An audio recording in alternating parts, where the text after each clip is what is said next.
है, पढ़ा लिखा नहीं है, वहाँ धोबी भाई पासी भाई आ गए। आज 10,000 का महीना उनको मिल रहा अच्छा खासा, मैं धन्यवाद देता हूँ, क्योंकि आप पढ़े लिखे नहीं हैं, आपको हक कैसे मिलेगा? बिना पढ़े आपको हक नहीं मिल सकता है।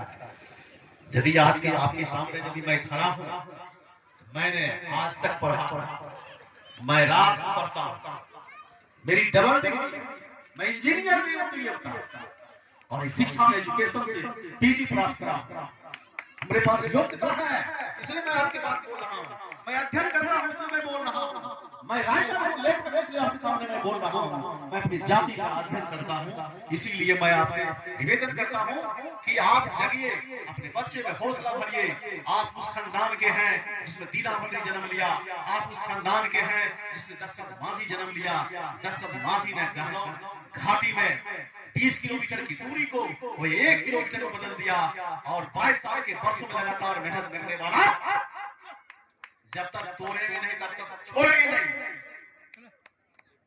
उन्होंने ऐलान किया, संकल्प लिया, इस गहलोत की घाटी को हम जिस प्रकार से डॉक्टर के पास हमारी नहीं पहुंच पाए, मेरी पत्नी मर गई, मैं संकल्प लेता हूं इस गहलोत की घाटी को मैं तोड़ दूंगा। दुनिया आसपास के लोगों ने उसे पागल कहा, छेनी और हथौड़ा लेकर के दशरथवादी चल दिया पहाड़ को तोड़ने के लिए। 1960 में वह पहाड़ को तोड़ना किया और 1982 में पहाड़ को तोड़ करके समाप्त कर दिया। 20 किलोमीटर की दूरी को एक अकेला दशरथवादी ने 1 किलोमीटर में बदल दिया। उस गहलोत अतरी जो उसकी गांव था, अतरी गांव का नाम है, उस गहलोत घाटी से लेकर के उस शहर से इसको जोड़ दिया गया। आप वंश के हो भाई, संकल्प ले लो कि हम ताकत को, हम अपनी एकता को स्थापित करेंगे, अपने बच्चे में वो शक्ति भरेंगे। वो शिक्षा ऐसी माँ का दूध है जो पीता है शेरनी की तरह गरजता है। आप शिक्षा को कमजोर मत समझो, इसीलिए शिक्षा जरूरी है आपको कि शिक्षा यदि आप नहीं प्राप्त करते हैं तो शिक्षा बिना मति गई, मति बिना गति गया, गति बिना रीति गया, रीति बिना धर्म गया, धर्म बिना धन गया, धन के बिना समाज गया, और समाज के बिना आप गए, मर गए। इसीलिए शिक्षा वो ताकत है जो आपको शेर की तरह दहाड़ने की शक्ति प्रदान करता है। इसीलिए शिक्षा जरूरी है भाइयों। आज मेरा दोस्त कायस्थ है, मेरा दोस्त राजपूत है, मेरा दोस्त ब्राह्मण भी है, और हम लोग पार्टिसिपेट एक करते हैं, वो कभी हमसे भेदभाव नहीं करता है। हमारा दोस्त राम प्रवेश मिश्रा, जब मैं उसके दरवाजे पर जाता हूँ, अपने हाथों से कुर्सी चेयर को साफ करता है, बिठाता है। हम कैसे समझेंगे कि हमसे नफरत करता है? ये यदि हमसे कोई नफरत करता है, ये ढूंढना होगा कि हमने कोई कमी है, इसलिए हमसे कोई नफरत करता है। इसलिए आप कमी को दूर कीजिए। हम इस मंच की ओर से हम तमाम बतौनी वासी को कहना चाहेंगे, आज प्रखंड कमेटी के गठन की घोषणा कर दीजिए, यहीं से हमारे नौजवानों को तैयार कीजिए यहीं से, और हम चाहेंगे हमारी एकता मजबूत हो। हम गांव सुरेश प्रजाति को हम कोटि कोटि धन्यवाद देते हैं, यहाँ आने का हम लोग का मौका मिला और यहाँ बोलने का भी मौका मिला। इसलिए हम तमाम आप लोगों से चाहेंगे, आरक्षण की जहाँ तक सवाल है, मैं जानकारी देना चाहता हूँ। मैं एनएस प्रशासन की किताब मैंने पढ़ा है, मेरे पास हिंदू वाला की बुक अभी भी मेरे पास में है। मैं मौखिक नहीं बोलता हूँ, मैं लिखित बात करता हूँ। 1975 ईस्वी में पंजाब में अनुसूचित जाति के अंतर्गत जो समाज पिछड़ गया, जो जात मुख्यधारा में नहीं आया, ऐसे जातों के लिए 4 श्रेणी बनाए थे। क्या करते हैं पंजाब की सरकार ने, और जो आरक्षण की श्रेणी में कमजोर पीछे छूट गया था उसको आगे ला करके उसको आगे लाए। 1975 में आज पंजाब में कोई दलित कमजोर नहीं है सरकार के कारण। 1995 में हरियाणा में यही बात लागू हुआ कि आरक्षण के अंतर्गत जो अनुसूचित जाति के लोग हैं, जो समाज के मुख्यधारा में नहीं आ रहे हैं, जो शिक्षा के मुख्यधारा में नहीं आ रहे हैं, ऐसे लोगों को लिए विशेष आरक्षण का प्रावधान करके उसको भी मुख्यधारा में लाने का काम वहां की सरकार ने किया है। 2000 ईस्वी में आंध्र प्रदेश की सरकार ने इसी अनुसूचित जाति के अंतर्गत इसको 4 श्रेणी बांट करके उसको मुक्त धारा में लाने का काम किया। किंतु 2004 में सुप्रीम कोर्ट ने कहा कि चूंकि यह जातीय आधार पर अनुसूचित जाति का आरक्षण का प्रावधान किया गया है, इसलिए इसको हम अलग नहीं कर सकते हैं। अलग करना ये कानून के खिलाफ है और 2004 में सुप्रीम कोर्ट के कारण पुनः इसको स्थगित कर दिया गया।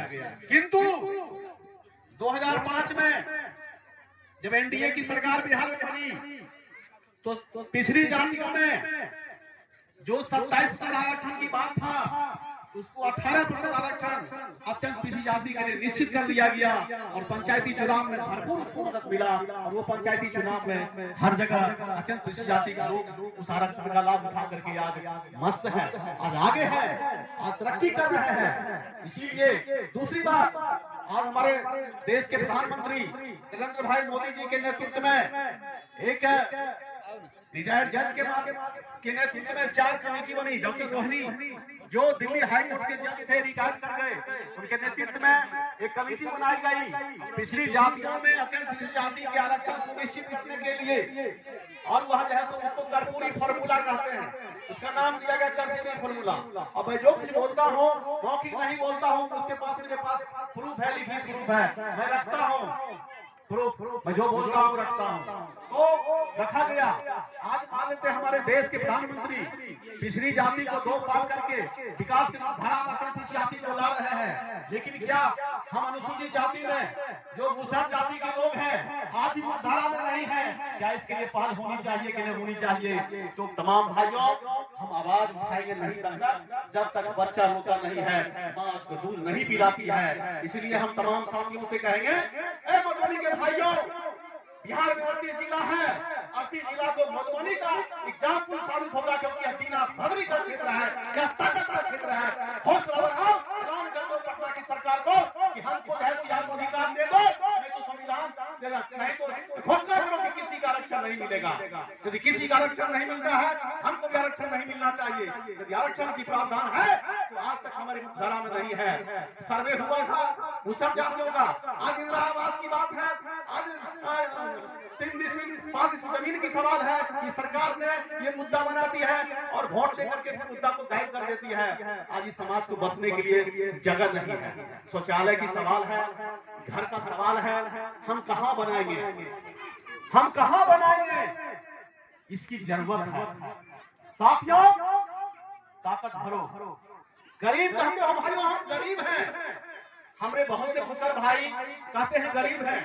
मैं आपको साबित करता हूँ कि आप गरीब नहीं हो। मैं यही आपके सामने साबित करता हूँ गरीब हो। जो मुसर भाई कहता है गरीब है वो दारू पीता है, जो मुसर भाई कहता है हम गरीब हैं वो जो है गांजा और भांग खाता है, जो मुसर भाई कहता है हम गरीब हैं वो बीड़ी पीता और सिगरेट पीता है, जो मुसर भाई गरीब है निकम्मा की तरह ताश खेलता है, जो मुसर भाई गरीब है कहता है कि हम आपकी बात नहीं मानेंगे। भाइयों आप गरीब नहीं हो। एक व्यक्ति अपने जीवन काल में कम से कम 40-50 लाख रुपया शराब और दारू में पीता है, वह गरीब कैसे हो सकता है? गरीब आप मन से हो, आपको मस्तिष्क में आपके मन में बैठ गया है, बीमारी हो गया है कि मैं गरीब हूँ। आप गरीब नहीं हो। आप अभी हम माताओं को देखे, नौजवान साथियों को मैंने देखा कि दीना भद्री की गाना पर हमारे नंद बिहारी को हौसला को बढ़ाने के लिए आपने 10, 20, 50 का आपने प्रोत्साहित किया। आप गरीब नहीं हैं भाइयों, सिर्फ हम लोगों को ये तय करना है कि हम गरीब नहीं हैं।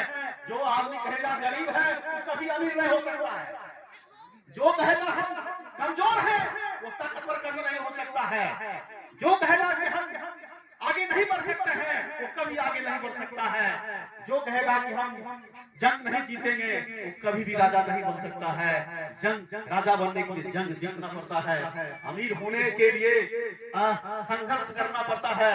इसीलिए हम तमाम भाइयों आप तमाम से, क्योंकि यहाँ घोषक महोदय के माध्यम से समय कम है, मैं आप लोगों से विनती करता हूँ, तमाम भारतीय मुसर परिवार के जो भी सदस्य हैं, हम लोगों ने इस मंच को एक नए सिरे से निर्माण किया है कि हम मधुबनी से चल करके उत्तर प्रदेश, मधुबनी से चल करके पश्चिम बंगाल, मधुबनी से चल करके मध्य प्रदेश, मधुबनी से चल करके हम झारखंड में जाएंगे। भाइयों, मुसहर जाति को पूरे भारत में विभिन्न नामों से जाना जाता है। हम बिहार का जो क्षेत्र है, जो नेपाल का तराई क्षेत्र है, हम मुसहर के नाम से जाने जाते हैं। हम पश्चिम बंगाल, असम, उड़ीसा का जो क्षेत्र है, हम भुइयां के नाम से जाने जाते हैं। हम उत्तर प्रदेश, छत्तीसगढ़ का उत्तरी क्षेत्र, उत्तराखंड, हिमाचल प्रदेश, हरियाणा, जम्मू कश्मीर का जो क्षेत्र है, हम बनवासी के नाम से जाने जाते हैं। हम राजस्थान अथवा के कच्छ की खाड़ी का जो क्षेत्र है, हम उसमें मीर के नाम से जाने जाते हैं। और कर्नाटक या महाराष्ट्र का जो क्षेत्र हमारा है, हम केरल का जो क्षेत्र है, हम भीड़ के नाम से जाने जाते हैं। और तमिलनाडु समुद्री किनारा का जो क्षेत्र है, पांडिचेरी का क्षेत्र है, आंध्र प्रदेश का क्षेत्र है, हम दर्जन के नाम से जाने जाते हैं। पूरे भारत में बिहार को छोड़ करके हम जनजाति की श्रेणी में जाने जाते हैं। एक बिहार का जो मैदानी क्षेत्र है, यही हम अनुसूचित जाति की श्रेणी में जाने जाते हैं।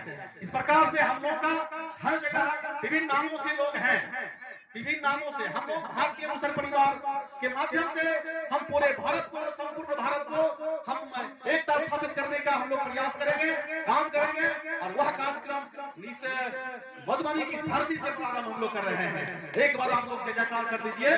भाइयों, समय नहीं है, थोड़ा सा मैंने लिखा है, उसको एक बार मैं आपको सुना देता हूं।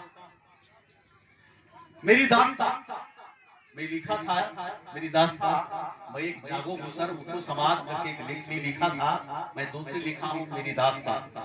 शिक्षा वो रोजगार से वंचित, लोकतंत्र के अधिकार से वंचित। शिक्षा और रोजगार से वंचित, लोकतंत्र के अधिकार से वंचित, खेत और खलिहान से वंचित, शौचालय और घर बार से वंचित, लाश कहाँ दफनाना है, यही मेरी दास्तां है। अगली पंक्ति है, देश की राजनीति को देखा, विधायक और सांसद को देखा, आयोग और निगम को देखा, मंत्री और विभाग को देखा, तकनीकी और विज्ञान को देखा, मुसहर को वंचित करते देखा। यही हमारी दुर्दशा है, सोचने की दशा है। मैं क्यों कह रहा हूँ? क्योंकि किसी विभाग में, किसी भी सिस्टम में हम लोग का आज तक है ही नहीं। अब मैं दीना भद्री के तलवार को देखो, दीना भद्री के तलवार को देखो, पहाड़ तोड़ते दशरथ माझी को देखो।